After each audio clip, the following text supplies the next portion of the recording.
কথায় আছে না যে রাধে সে চুলো বাঁধে।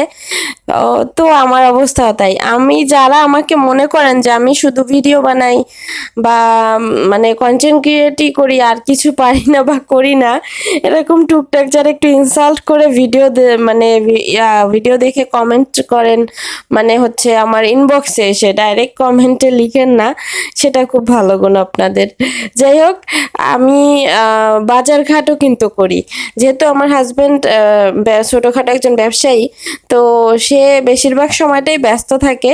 তবে হ্যাঁ, উনি মাসের যে মাছ মাংসের বাজারটা ওইটা উনি করে দেয়, বাকি সবজি টবজি যা লাগে ওগুলো আমি নিজে কিনে আনি। মুরগি লাগলে মুরগি নিয়ে আসি, মাছ লাগলে মাছও নিয়ে আসি, মানে যখন যেটা দরকার পড়ে আমি নিজে বাজারে গিয়ে কিনে নিয়ে আসি, কোনো সমস্যা নেই।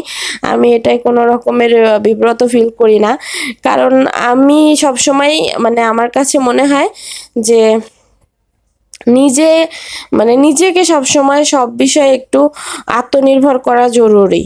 সবাই তো আর সবসময় পাশে থাকতে পারবে বা থাকবে এমন তো কিছু না, তাই না?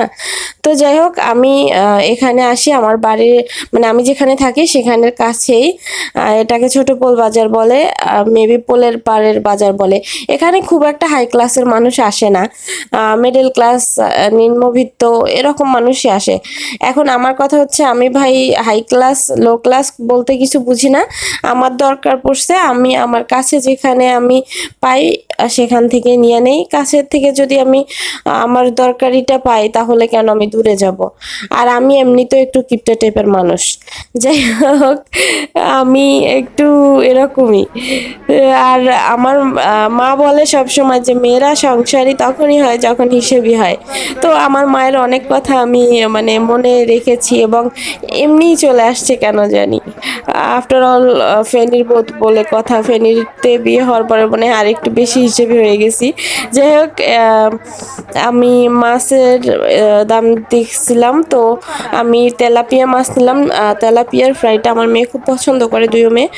আর এখান থেকে আমি চিংড়ি নিয়েছি, রুই নিয়েছি, আর ওই শুরুতে যে চাচা দেখলেন ওখান থেকে একটা কোরাল মাছ নিয়েছিলাম।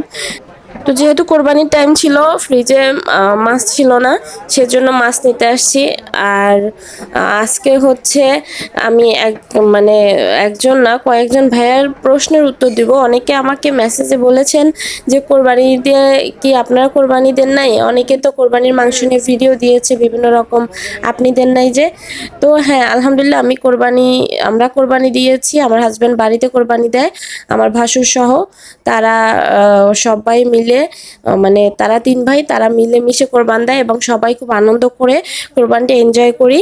হ্যাঁ, আমি কোরবানের খুব একটা ভিডিও দেই না, মানে এগুলি আসলে আমার কাছে কেন জানি মনে হয় যে এই মাংস নিয়ে যে ভিডিওগুলা অনেক বেশিরভাগ কোরবানির টাইমে চলেছে, সেই ভিডিওগুলো দেখলে না অনেক সময় নিম্নবিত্ত না হোক মধ্যবিত্তদের মনে খুব কষ্ট যায়, এটা আমার মনে হয়।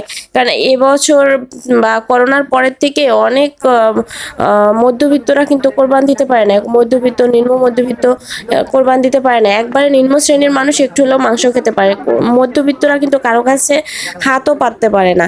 তো আমি নিজে চোখে দেখেছি এমন কিছু মানুষদের যাদের একসময় আর্থিক অবস্থা ভালো ছিল, কিন্তু তারা এই গত 2-3 বছরে কোরবান দিতে পারতেছে না বা দেয় নাই। অনেকে গত বছরও দিয়েছে, এবছর কোরবান দেয় নাই। তাহলে এই যে মাংস খাই, মাংস অতিরিক্ত খাওয়া নিয়ে যে বিভিন্ন রকমের ভিডিও আসে বা নিউজ ফিডে দেখা যায়, তখন কিন্তু মনটা খারাপ হয়ে যায়। সেই কারণে আমি আসলে এই ধরনের কোনো ভিডিওই বানাই নেই। এটা আমার পার্সোনাল ওপিনিয়ন, আমি কারো উপরে চাপিয়ে দিচ্ছি না। আমার কাছে যেটা ঠিক মনে হয় আমি সবসময় সেটাই করি। যাই হোক, অনেকে কাউ ফলকে লটকন মনে করেছিলেন, এই হচ্ছে লটকন। আর এর আগে যে ভিডিওতে আপনারা লটকন বলেছেন ওটা কাউ ফল। এবার এই কিউট সদস্যের সাথে মিলেন। আমি মাছ কাটাইতে গেছিলাম, তখন দেখলাম ইনি কিউট করে সুইট করে তাকিয়ে তাকিয়ে বসে আছে, কখন তারা মাছ কাটা শেষ হবে তাকে একটু দিবে, বাচ্চা একটু খাবে। আমার কাছে ভালো লেগেছিল। আজ এ পর্যন্তই। ভিডিওটা ভালো লাগলে অবশ্যই শেয়ার দিতে ভুলবেন না, পেজটা ফলো দিবেন। আল্লাহ হাফেজ।